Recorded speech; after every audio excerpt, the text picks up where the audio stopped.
Hi guys, আসসালামু আলাইকুম। আশা করি ভালো আছেন। নতুন আরেকটি ব্লগে আপনাদেরকে স্বাগতম। আজকে খুবই গুরুত্বপূর্ণ একটি বিষয় নিয়ে আপনাদের সামনে এসেছি। খুবই তথ্যবহুল একটি ভিডিও।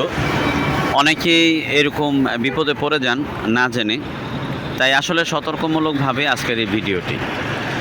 আর ভিডিওটি শুরু করার আগে একটি কথা বলবো, আপনারা যারা প্রতিনিয়ত আমাদের ভিডিওগুলো দেখছেন, প্লিজ আমাদের চ্যানেলটি সাবস্ক্রাইব করবেন এবং নতুন ভিডিও পেতে আর আপনার চ্যানেলটিও যাতে আমি সাবস্ক্রাইব করতে পারি সেজন্য একটা কমেন্ট করবেন, তাহলে আমি আপনার চ্যানেলে যেতে আমার সুবিধা হবে। তো আজকের ভিডিওটির উদ্দেশ্য হচ্ছে, অনেকেই যানবাহনে যাতায়াত করেন, অথচ এই ধরনের বাসে যাতায়াত করেন। তো দেখা যায় যে বাসের মধ্যে ব্যাগ ট্যাগ রেখে চলে যায়, অনেক কাপড় চোপড়ের ব্যাগ রেখে চলে যায়, বা ওই যে টুল বক্স থাকে, ভিতরে বক্স থাকে, এই বক্সের ভিতরে কাপড়ের ব্যাগ রেখে চলে যায়।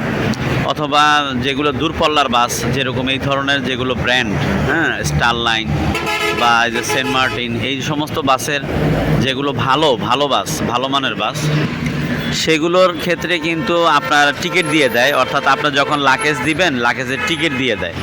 আর অন্যান্য বাসের ক্ষেত্রে লোকাল বাসগুলো, যেরকম এই যে সামনে যে বাসটা আসতেছে, এই যে বাস, এই ধরনের বাসগুলো, এগুলো কিন্তু কোনো টিকিট দেয় না, জাস্ট তড়িঘড়ি করে আপনার ব্যাগটা কিন্তু বা এই বাসের বক্সের মধ্যে কিন্তু রেখে দেয়। তো এইখানে দেখা গেছে যে প্রতিনিয়ত তো জায়গা থেকে লোক ওঠে নামে প্রতিনিয়ত, তো সেই ক্ষেত্রে দেখা যায় যে আপনার ব্যাগটি হয়তো ভুলে হোক বা ইচ্ছাকৃতভাবে হোক, কেউ হয়তো সেই ব্যাগটি নামিয়ে নিয়েছে। তা আপনার ব্যাগের মধ্যে কিন্তু অনেক মূল্যবান জিনিস থাকে, বিশেষ করে কাপড় চোপড়। আর আমরাও নিজেরাও এটার ভুক্তভোগী হয়েছি। গত বছর আমরা ঈদের আগে বেড়াতে গিয়েছিলাম, তো সেখানে আমাদের নতুন ব্যাগের মধ্যে আমাদের প্রায় 20,000 টাকার কাপড় চোপড়ের মতন একদম ইনটেক নিউ ঈদের কাপড় চোপড়গুলো আমরা নিয়ে বাসে উঠছিলাম। আর ওই দিন অনেক জ্যাম ছিল, বাস পাচ্ছিলাম না, ভালো বাস পাচ্ছিলাম না। সো লোকালটাতেই উঠেছিলাম অনেক কষ্ট করে, আর ফ্যামিলি মেম্বার অনেক ছিল, তো যার কারণে একটু তড়িঘড়ি করতে হয়েছিল। তো লাগেজগুলো উঠেছে, বাট এই লাগেজগুলো যেটা মেন লাগেজ আমাদের, যেটার মধ্যে প্রায় 20,000 টাকার মতো কাপড় চোপড় ছিল কম বেশি, তো সেই লাগেজটা কিন্তু যখন আমরা বাস থেকে নেমেছি তখন কিন্তু আমরা এটি পাইনি। তো বলতেছে, কন্ট্রাক্টর বলতেছে, ভাই আমরা তো জানি না, আপনারা ব্যাগ খেয়াল করবেন না।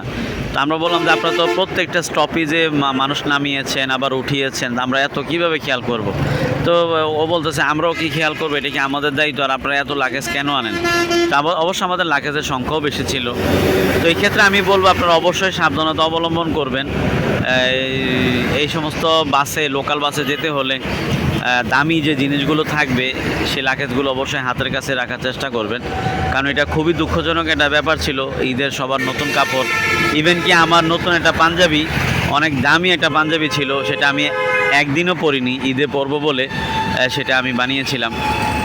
তো যাই হোক, এটা আমাদের ভাগ্যে ছিল না। শেষে একটি কথাই বলতে চাই, অবশ্যই নিজের সাবধানতা অবলম্বন করবেন, আর ভিডিওটি অবশ্যই শেয়ার করে দেবেন, এতে করে অনেকে উপকৃত হবে। ধন্যবাদ।